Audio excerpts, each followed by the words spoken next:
메리 크리스마스. 네, 너무 옆에만 보지 마시고요. 뒤에까지, 네, 저 멀리까지 메리 크리스마스 인사 나눠주십시오. 메리 크리스마스. 네, 오늘 성탄절 예배를 위해서요, 정말 많은 분들이 애써주셨습니다. 변함없이 우리 찬양 인도해 주신 우리 찬양팀, 또 보이지 않는 곳에서 애써주시는 영상팀, 오늘 아마 굉장히 땀을 많이 흘리셨을 것 같아요. 네, 우리 격려해 주셨으면 좋겠고요.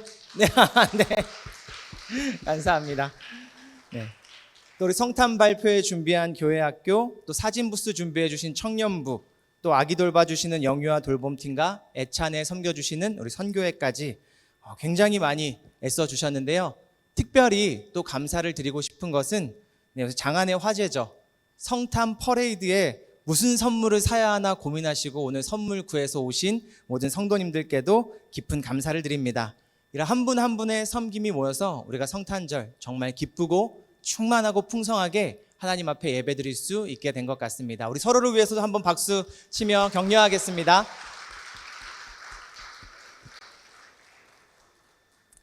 네, 성탄절은요, 잘 아시겠지만 아기 예수님의 탄생을 기념하는 날입니다.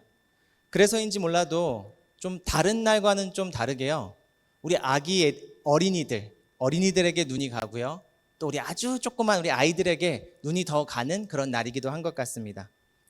오늘 예쁜 옷을 입고 발표해준 우리 아이들 너무 아까 보셨죠? 너무 이쁘죠? 어느 교회 가나 다 마찬가지예요. 남자들은 다 그냥 뚱하니 이렇게 서 있고요.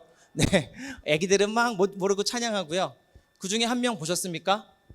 앞을 못 보는 아이처럼 이렇게 눈을 가리고 있던 그 아이 말입니다. 제 아들입니다.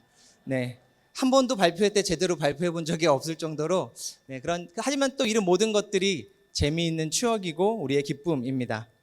또 잠시 후에는 세례받는 우리 귀한 아기들이 있습니다. 아기들, 정말 유아 세례 받는 아기들이죠. 지혜리에게는 조금 미안하지만 아기라고 부르기가요. 네, 아기들도 있습니다. 이렇게 성탄절 예배에는요, 그 어느 때보다 탄생과 생명의 기쁨으로 충만한 날이 바로 이 성탄절, 아기 예수 오신 날입니다. 그런데 제가 비밀 한 가지 말해도 되겠습니까? 우리 교회학교 친구들, 우리가 매년 12월 25일이 되면 예수님의 생일이라고 우리가 지키잖아요. 12월 25일은 그럼 정말 예수님의 생일이 맞을까요? 아닐까요? 혹시 아시나요? 12월 25일은 정말 예수님의 생일일까요? 아닐까요? 우리가 흔히 부르는 캐롤송이 있습니다. 잘 아시는 캐롤송일 텐데요. 저들밖에 한밤중에 양틈에 자던 목자들, 이란 찬양 있죠. 네. 그런데요, 12월 달이 되면요, 이스라엘도 매우 춥고 비도 많이 와서 양틈에서 잘 수도 없고요, 양을 들판에 놓지도 않았다고 합니다. 그러니까 성경에 의하면 사실 예수님은요, 12월 달에 태어나지 않으셨습니다. 예수님의 진짜 뭐죠? 네, 뭐죠? 뭐였죠? 예수님의 진짜 생일은 12월 25일이 아닙니다. 사실 12월 25일이 성탄절이 된 것은요, 로마 시대 때의 일인데요, 당시에 가장 큰 축제였던 태양신 미트라의 축제를 기독교의 축제로 바꾸면서 우리가 12월 25일을 성탄절로 지키고 있는 겁니다. 그건 역사적으로 사실입니다. 어떠신가요? 그렇게 되면 성탄절이 조금 실망스럽기도 하신가요? 하지만 전혀 실망하실 필요가 없습니다. 예수님께서 이 땅에 아기 예수로 탄생하셨다는 것은요, 그 의미의 핵심은 날짜에 달린 것이 아니라 진짜 중요한 건 하나님이신 그분이 인간의 몸으로 우리 가운데 오셨다라고 하는 것입니다. 정말 성육신 사건의 가장 중요한 핵심은요, 날짜에 달려있는 게 아니라요, 하나님이신 그분이 인간의 몸으로 이 땅 가운데 오셨다라고 하는 것이 진짜 중요한 것이죠.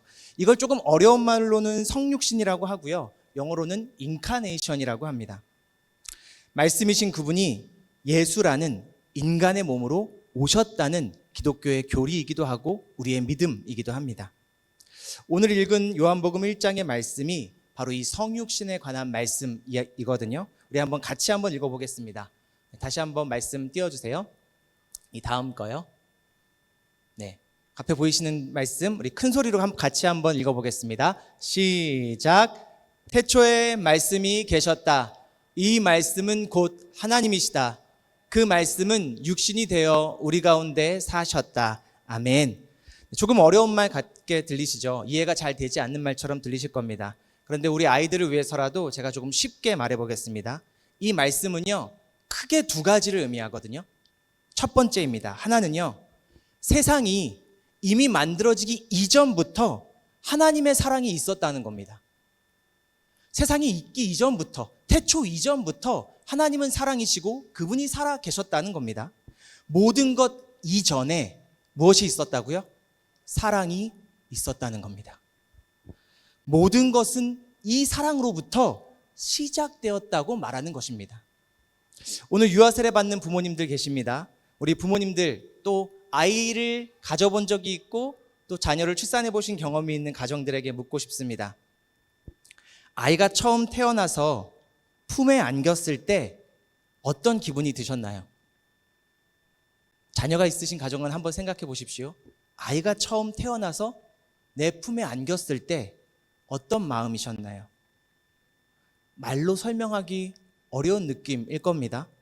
그런데요, 이걸 조금은 비정하게 과학의 언어로 설명하면 그럴 겁니다. 우리가 아이가 태어났을 때 부모님이 느끼셨던 그 감정과 사랑이라고 하는 건 과학의 언어로 이야기하면 뇌에서 옥시토신이라는 호르몬이 분비되어서 느낀 그 반응 이상도 이하도 아닐 거라고 이야기할 겁니다. 그런데 우린 정말 그렇게 느끼나요?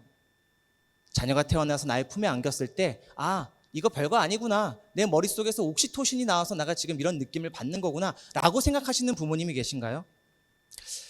저도 부모가 되면서요, 가끔 좀 쓸데없는 상상을 해봅니다. 만약 그런 일이 있지도 않겠지만요, 내가 정말 내 아이를 위해서 대신 죽어야 하는 상황이 온다면 나는 죽을 수 있을까? 이런 쓸데없는 상상 해보신 적 있을지도 모르겠습니다. 저는 해봤거든요. 아까 그 아이 말입니다. 눈 앞을 가리고 앞에 막 이렇게 춤췄던 그 조그만 아이. 제가 정말 부모로서 대신 죽어줄 수 있을까? 그런 상상 해봤는데요, 죽을 수 있을 것 같은 겁니다. 아이만 살아난다면 이 목숨을 내어놓을 수 있을 것 같은 겁니다. 만약에 사랑이라고 하는 것이 제 뇌에서 그냥 분비되는 옥시토신이라고 하는 호르몬의 영향이라면 어째서 우리는 내 목숨보다 내 자녀를 더 소중하게 생각할 수 있을까요? 우리가 만약 호르몬이 분비되고 생존에 최적화되었다면 어째서 나는 나의 자녀를 대신해서 죽을 수 있을 것 같은 그것을 사랑이라고 말하며 기억할 수 있을까요? 이번에 한번 우리 청년들에게도 물어보고 싶습니다. 여기 청년들도 정말 많이 오셨는데요, 크리스마스 연말에 지금 오차드가 아니라 이 듀런 로드로 오셔가지고 영광교회 예배에 참석하시는 청년들 정말 귀한 분들입니다. 그렇지 않습니까? 아니면 애인이 없는 걸지도 모르겠습니다만, 오늘 이 예배 자리에 참석하신 청년들 참 귀한 청년들입니다. 근데 우리 청년들에게 한번 묻고 싶습니다. 사랑하는 사람이 생기면 뭐라고 사랑을 고백하시나요? 우리 청년들 사랑하는 애인이 생기면 뭐라고 고백하고 싶으신가요? 나는 너 한 1년 정도 사랑해. 야, 옥시토신이 3년 지나면 끝난다고 하는데 3년 사랑할게. 이렇게 사랑 고백하시는 분 계신가요? 안 그럴 겁니다. 뭐라고 하시나요? 그 앞에 뭐라고 붙이시나요? 1년, 3년 아니고 세 글자. 와, 사랑 고백 안 해보셨나 봐요. 영원히 사랑해 라고 고백하죠.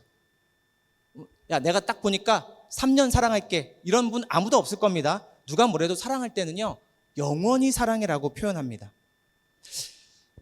왜 그런지 아십니까? 우리 모두는요, 이미 알고 있기 때문에 그렇습니다.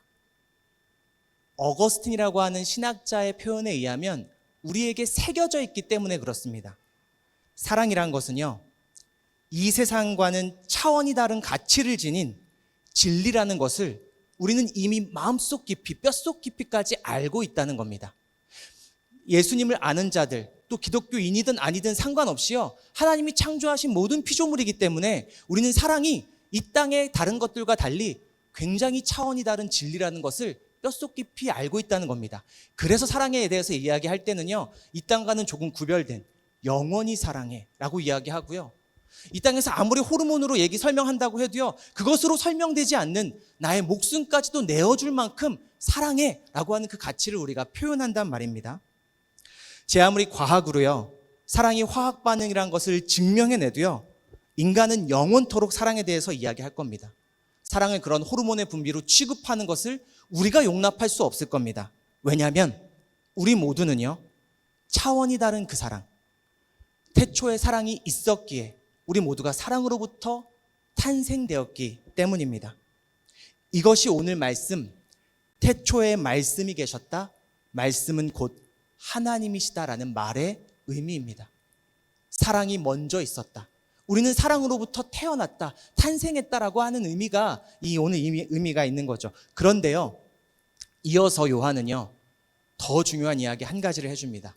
우리 노란 부분인데요, 노란 부분만 다시 한번 읽어볼까요? 노란 부분의 말씀 우리 한 목소리로 같이 읽어보겠습니다. 시작.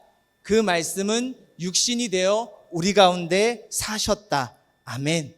이게 성탄절의 의미입니다. 예수님의 탄생은요, 하나님은 사랑이시다라고 하는 그 진리가 이 땅 가운데 내려와서 정말 우리가 만질 수 있고 우리의 시간 가운데, 우리의 공간 가운데, 우리의 역사 가운데로 내려오신 사건이라는 말입니다. 차원이 다른 그 사랑이요, 차원이 다른 그 사랑, 우리가 알 수도 없는 그 사랑이 우리의 시공간으로 시간을 뚫고 이 자리에 내려오셨다는 것이 기독교의 교리이고 성탄의 의미입니다. 특별히 오늘 세례받는 아기들과 우리 자녀들은 모두 그런 존재가 아닙니까? 우리가 남녀가 서로 사랑하는 것이 귀하고 좋은 일이다, 다 알죠. 그런데요, 남녀가 서로 사랑하는 그 일이요, 100번 말로 듣는 것보다도요, 자녀가 태어날 때요, 자녀들이 시간과 공간을 뚫고 나에게 안겨질 때요, 우리는 그 진리를 온몸으로, 피부로 체험합니다.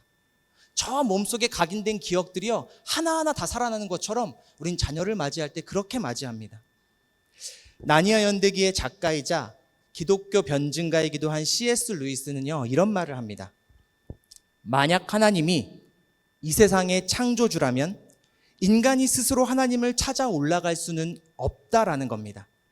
많은 종교들과 좀 다른 주장입니다. 많은 종교들은요, 그렇습니다. 돌을 닦으라고 이야기합니다. 이 안에서 수기치항하라고 이야기합니다. 그러면 우리는 진리에 가까이 갈 수 있고 진리를 깨달을 수도 있을 거라고 이야기합니다. 그러니까 우리가 진리를 찾아갈 수 있다는 말입니다. 그런데 기독교는 그렇게 이야기하지 않습니다. 진리가 우리를 찾아오셨다고 이야기하는 유일한 종교가 기독교입니다. 루이스는 이것을 소설가와 소설 속의 캐릭터로 설명하거든요. 소설의 작가가 있을 겁니다. 그리고 그 소설 속의 캐릭터가 있겠죠. 소설 속의 캐릭터가 그 소설 속의 세상을 아무리 저기 탐험한다고 해도 작가를 만날 수 있겠습니까? 그럴 수 없을 겁니다. 작가의 세계와 소설 속의 캐릭터의 세계는 완전히 차원이 다른 세계입니다. 그런데 또 루이스가 이야기합니다. 정말 유일하게 이 소설 속의 캐릭터가 작가를 만날 수 있는 유일한 길이 있다고 이야기합니다. 혹시 뭔지 아실까요? 소설 속의 캐릭터가 작가를 만날 수 있는 유일한 길. 종종 작가들은요, 그렇게 한다고 합니다. 자기를 투영한 인물을 만들어서 소설에 출연해서 캐릭터와 만나게, 주인공과 만나게 하는 일들이 종종 있다는 겁니다. 단 그 방법 하나밖에 없다고 루이스가, 소설가이자 기독교 변증가인 루이스가 이야기합니다. 루이스는 이것이 바로 성육신의 진정한 의미라고 이야기하는 것이죠. 하나님께서, 차원이 다른 곳에 계신 그 하나님께서 인간의 시간과 공간, 그리고 언어와 사고 속으로 직접 들어오신 사건, 선물처럼 찾아오신 사건이 예수 그리스도의 탄생입니다. 이것이 바로 크리스마스의 진짜 의미이고요. 이 의미는 12월 25일에 지키든지 4월 3일에 지키든지 상관없습니다. 날짜에 달린 것이 아니라요, 하나님이 우리를 찾아오셨다는 그 사랑에 크리스마스의 의미가 달려 있습니다. 그러니 하나님은 그런 하나님이실 겁니다. 저 우주 밖에서 우리를 내려다보시면서 구경하시면서 나를 믿어라, 안 믿으면 너는 지옥 보내겠다, 그런 하나님 아니라는 겁니다. 그것은 결코 기독교의 복음이 아닙니다. 나 믿으면 너를 구원해주고 나 안 믿으면 너 지옥 보낼 거야, 그렇게 구경하는 하나님이 아니라는 겁니다. 우리가 믿는 하나님은요, 차원이 다른 곳에 계시지만 그 보좌를 다 버려버리시고 우리를 구원하시려 여인의 몸에서 태어나신 분이십니다. 2000년 전에 그 사건이 실제로 있었고 그분이 다시 오셔서 이 땅을 다시 아름답게 바꾸신다고 이야기하십니다. 그럼 왜 하나님은 우리를 찾아오셨습니까? 같이 읽어보겠습니다. 그 이유가 가장 유명한 복음의 구절, 요한복음 3장 16절입니다. 도대체 왜 하나님은 우리를 찾아오셨습니까? 우리 함께 읽어보겠습니다. 시작. 하나님이 세상을 이처럼 사랑하사 독생자를 주셨으니 이는 그를 믿는 자마다 멸망하지 않고 영생을 얻게 하려 하심이라. 아멘. 제발 오해하지 마십시오. 하나님은 저 하늘에서 나 믿으면 구원해주고 나 안 믿으면 너희 지옥 보낼 거야, 그런 하나님 아닙니다. 하나님은 내려오셔서 영생을 얻게 하시려고 우리의 죄를 대신해서 십자가에 달리신 분이십니다. 우리는 아기 예수가 언제 탄생했는지 날짜 정확히 모릅니다. 하지만 이 복음은 선명하고 확실하게 말구유와 십자가 위에서 선포되었습니다. 그리고 예수님의 탄생은 2000년 전 과거의 사건이 아니라요, 그리스도인들은요 예수를 만났다고 표현합니다. 왜냐면요, 매일매일 십자가와 말구유의 탄생의 사건을 경험하는 사람들이 그리스도인이기 때문입니다. 기독교인이 되보십시오. 우리는 경험합니다. 베들레헴의 말구유에서 찾아오셨던 탄생하신 예수님처럼 나의 가장 가난하고 연약한 곳에서 예수님을 만납니다. 골고다 언덕의 십자가처럼 나의 가장 슬프고 아픈 상처 가운데에서 우리는 예수님을 만납니다. 그리고 그곳에서 우리는 예수님의 음성을 듣습니다. 하나님은 사랑이시라. 이게 우리 기독교인들이 이 땅을, 이 광야 같은 땅을 사랑으로 살아가고 섬김으로 살아가는 이유입니다. 예수님은 죽음마저도 그 사랑을 갈라놓을 수 없다는 것을 부활의 빛으로 드러내셨습니다. 하나님의 사랑이 너무도 커서 죽음마저도 그 사랑을 갈라놓을 수 없다는 것을 십자가에서 죽으시고 부활하심으로 우리에게 선포하셨습니다. 이 빛이 여기 모인 우리 모두를 비추고 우리를 통해 이웃과 땅끝까지 비추기를 주님의 이름으로 축복하고 축원합니다.